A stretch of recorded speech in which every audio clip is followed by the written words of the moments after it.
The Tiger Rising, Chapter 29. Rob and his father worked with shovels to dig a hole that was deep enough and wide enough and dark enough to hold the tiger, and the whole time it rained.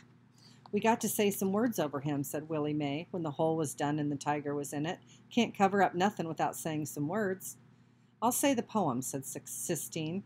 She folded her hands in front of her and looked down at the ground. "Tiger, tiger, tiger, tiger, burning bright, in the forests of the night," she recited. Rob closed his eyes. "What immortal hand or eye could frame thy fearful symmetry?" Sistine continued.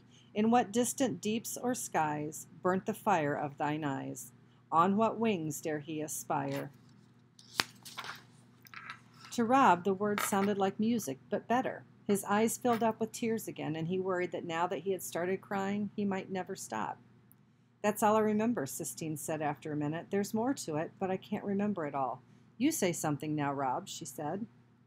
"I don't got nothing to say," said Rob, "except for I loved him."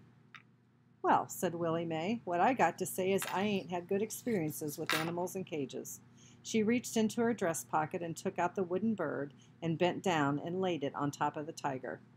"That ain't nothing," she said to the tiger, "just a little bird to keep you company." And she stepped back, away from the grave. Rob's father cleared his throat. He hummed softly, and Rob thought he was going to sing, but instead he shook his head and he said, "I had to shoot him. I'm sorry, but I had to shoot him. For Rob." Rob leaned into his father and it felt, for a minute, like his father leaned back. And then Rob picked up his shovel and started covering the tiger with dirt. As he filled the grave, something danced and flickered on his arm. Rob stared at it, wondering what it was, and then he recognized it. It was the sun, showing up in time for another funeral. "I'm sorry I made you do it," Sistine said to Rob when he was done. "He wouldn't be dead if I hadn't made you do it." "It's all right," Rob said. "I ain't sorry about what I did." "We can make a headstone for him," said Sistine, "and we can bring flowers and put them on his grave, fresh ones, every day." She slipped her hand into his. "And I didn't mean what I said before about you being a sissy, and I don't hate you. You're my best friend."